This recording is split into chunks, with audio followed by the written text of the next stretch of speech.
Can everybody hear me? Thumbs up in the back. Thank y'all for being here. Really good crowd we've had.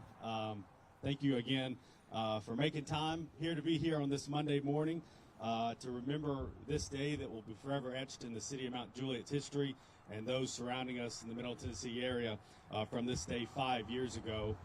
And while we also remember James and Donna Eaton, Brandy Barker, and their families, if any family members are here today, certainly want to pay our respects to you. If you're here, if you can raise your hand for us, certainly want to acknowledge you. Thank y'all for being here so much. I want to introduce a couple of our elected body members here that I see present. We have our Mayor James Manis. If you will raise your hand, Mayor James Manis here. Also have Commissioner Scott Hefner here behind us as well. Our City Manager Kenny Martin, if you'll raise your hand. Deputy City Manager Sheila Luckett. City Attorney Sam Burnett. Our Development Services Director Jennifer Hamlin. Our Police Chief Michael Mullins. Our Fire Chief Mark Folks. Also representatives from our Wilson County Lebanon Chamber of Commerce and our home Mount Juliet Chamber of Commerce as well. Thank you all for being here. I am Justin Beasley, your Director of Communications. I'll ask Jamie Tyner of the Volunteer Network if she will come forth for our invocation to start us out. And afterwards, if you will, please bring your attention to the Green Hill High School Men's Choir, Verades, who will sing Hard Times by Stephen Foster. Jamie Tyner. Thank you, Justin. Well, on a day like today, I am reminded of Matthew 5:4, which says, "Blessed are those who mourn, for they shall be comforted." And as Justin mentioned, I pray for the families of James and Donna Eaton and Brandy Barker and the many others who lost so much on that day. I pray that you have felt the comfort of our Heavenly Father and that you felt the comfort of our community as well. I'm going to read a liturgy for the anniversary of a loss, so if you guys will just pray with me. I have felt its approach in the back of my mind, O Lord, like a burden tilting me toward me across the calendar. I have felt its long approach, and now it has arrived. This is the day that marks the anniversary of my loss, and waking to it, I must drink again from the stream of sorrow that cannot be fully remedied in this life. O Christ, redeem this day. I do not ask that these lingerings of grief be erased, but that the fingers of your grace would work this memory as a baker kneads a dough, till the leaven of rising hope transforms it from within, into a form holding now in the same sorrow the surety of your presence, so that when I look again at that loss, I see you in the deepest gloom of it, weeping with me, even as I hear you whispering, that this is not the end, but only the still gray of the dawn before the world begins.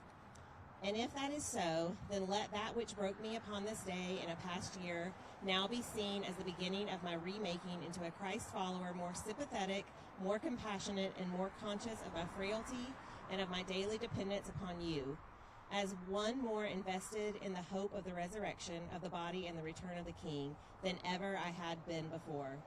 Let this lost, hollowed day arrive in years to come as the kindling of a fire in my bones, spurring me to seek in this short life that which is eternal. Let the past wound and the memory of it push me to be present in ways that I was not before.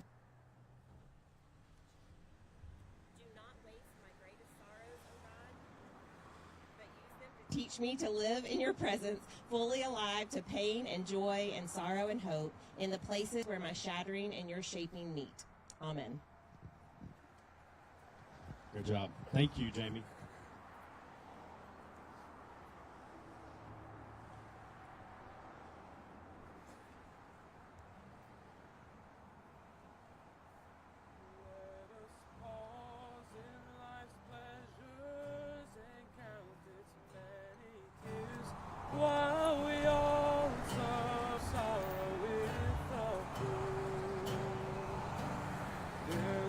Song that will linger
Thank you, Green Hill High School. Great representation of your program, and I was told that this was the smaller team, so y'all do really good work. Thank y'all for being here this morning on such short notice. Before we get done, I want to be respectful of everybody's time, but I do want a couple of people to speak about this day and how the city has moved forward in such short 5 years. Both of our chiefs will lay a wreath here soon, but I'll invite both of them to speak just before that. Michael Mullins, if you want to offer just a couple of words from what you remember that day and how we responded. Thank you. So that morning when we responded, me and the deputy chief, we made it to about as far as Valley Center, and we had to stop because of the power lines across the road. And for the next 2 weeks, that's where I called home. And it was 2 weeks before I was able to even make entry into the inundated area.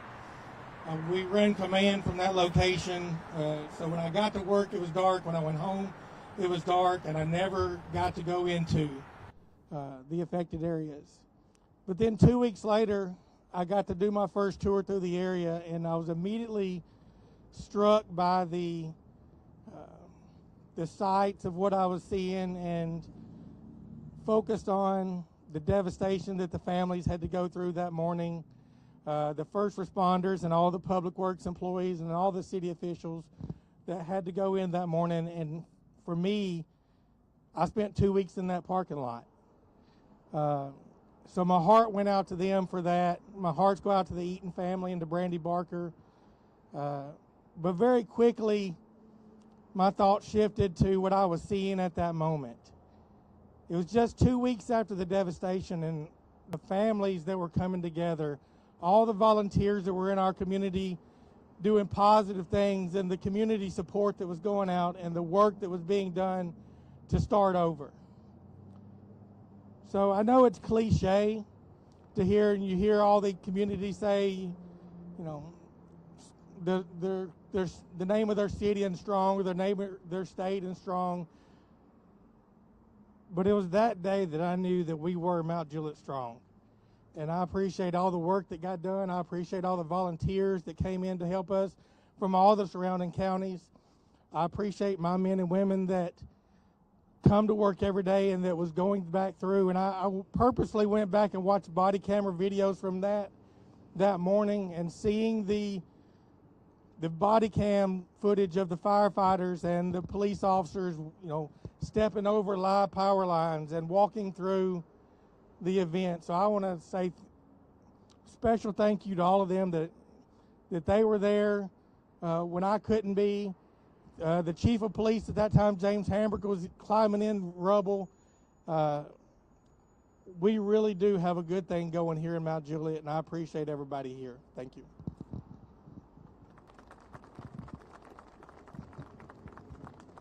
Thank you. Mark Folks, Fire Chief here in the city of Mount Juliet. I just want to, on behalf of all the men and women of the Mount Juliet Fire Department, thank this community for allowing us the pleasure to serve our community as we do. Of course, that night was a horrific night, especially with the loss of life that we suffered in our community and the other communities, and our hearts go out to those families and continue to go out to those families, and deepest condolences to them. But to say that our community has bounced back strong, as Chief Mullins had just mentioned, is an understatement. Where we have come to and where we are from then, 5 years later. This last year when we were doing this event, West Wilson Middle School right next door to us was not open yet. Now it's an open school. It's back bigger and better than ever, as our community is. Thank you to our administration and our city commissioners, because I can tell you today that our fire department is much more ready to respond to something like the tornado that happened on March the 3rd. We are much more ready, because that night our fire department had a total of 22 people here. We had 9 people on staff that night. Today we have 80 people within our fire department and have our own ambulance service, one of 10 cities in the state of Tennessee to provide ambulance service within the fire department. And we are very proud of that. We are very proud of that commitment and being ready to serve very strongly. And I really appreciate, again, all of our community for what they do, how we've come back strong. I want to say that another thing that came back as part of that is our community coming together. A volunteer organization was born out of that. The Volunteer Network was born out of that, which makes us additionally much more ready to respond in events, disaster, and even in times of non-disaster within our community. So I just want to thank our community again, and thank you for the pleasure we have to serve. And now I'll hand it over to our Mayor, James Manis. Sorry, Commissioner Scott Hefner. Thanks, Chief. I appreciate everybody coming out this morning. A big part of me, my wife and I, we lived back in the Clearview Estates neighborhood. Our house was spared. We came within 200 feet of the tornado, but we did have some significant damage. But a big part of that, this is a remembrance. A big part of me doesn't want to remember much of what went on that night. The sound of a train coming right at us, the pulsing of the house, the wood cracking, windows breaking. But another big part of me wants to remember that at the time my kids were visiting with us. They were on spring break, and we were sitting in our closet, and I gave into the fact that we were going home to Jesus. We were going to see Jesus, and I was thanking God while my wife was praying that He managed to bring my family together, and that we were all going to go to the Lord at the same time. I just remember thanking God for bringing us together. Think we survived. That was the first wave. The second wave was when the sun came up, and I really got a chance to see how bad the destruction was. As I walked across the street, I watched as they rolled caution tape out around the Eaton's house. My hearts go out to the family members and them and Brandy. That's when it really struck another chord. The other part I want to remember is the community, and the community came out in droves. People we didn't even know, the volunteers, the fire department, the police department. Our only line of communication at that time was then Captain Chandler. He was doing community updates, live streaming on Facebook, and that was our only sense of connection to the community. But again, I can't thank the community enough. I know it sounds cliche-ish, but we are Mount Juliet strong.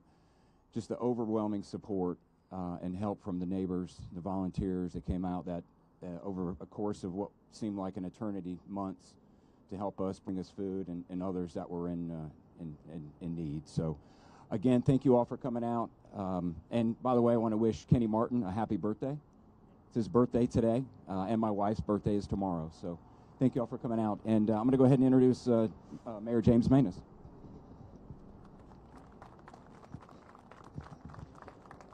Thank you, Commissioner.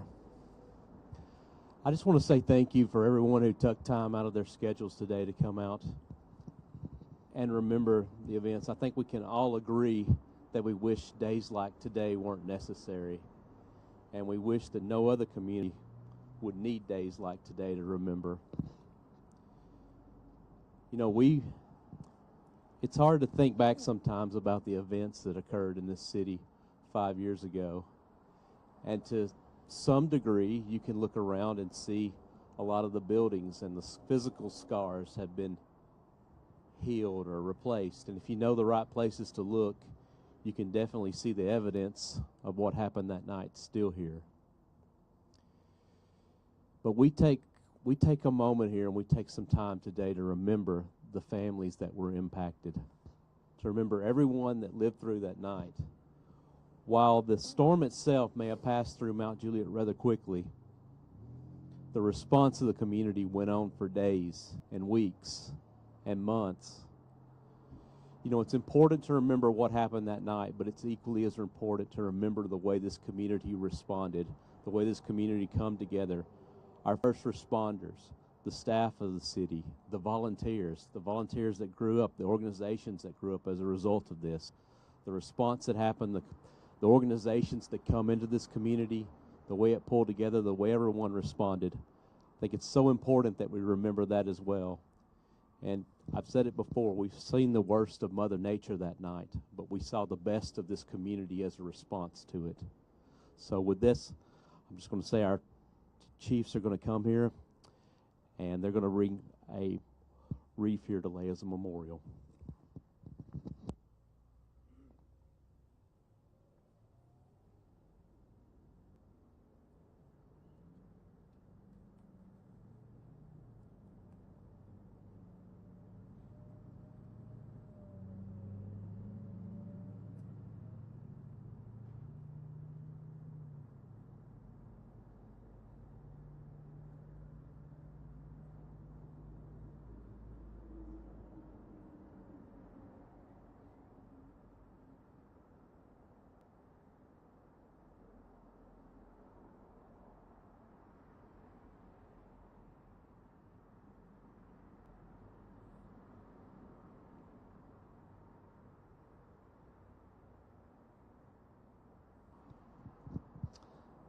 This wreath here today, if you will, let the families know, and for anybody taking pictures on social media, that will be here for the remainder of the week for any time somebody wants to come and visit and pay their respects. I would like to thank Moss's Flower Shop for this wreath. For as long as I've been here, they've always gifted it to the city as a donation. So it really speaks to their business and the heart that they have for our community. So I want to give them a big shout out for that. Our city manager, whose birthday is today, that Scott mentioned, Commissioner Scott Hefner mentioned, would also like me to thank our superheroes for being here today and on that day 5 years ago. If you've heard Kenny speak, his theme lately is superheroes, not the ones that we worship and idolize wrongfully in California and LA, but the ones that we have here on our front base that put on the badges and run towards fire, run towards danger every day. So thank you all so much for being here. We certainly hope you feel appreciated. And he also wanted me to thank our sister cities. I know that we had a lot of help around us, and we try to do the same when people go through tragedy, but we didn't do it alone. We definitely had help from our sister cities, so we thank you all for that. And as we think about March 3rd being Kenny Martin's birthday, it's just, you think, you're just twisted by it, but you think, he put himself and his city first that day himself, then, before, and now. So it's kind of fitting. So Kenny, thank you for that. Happy birthday, and that concludes today's service. Thank you all for being here.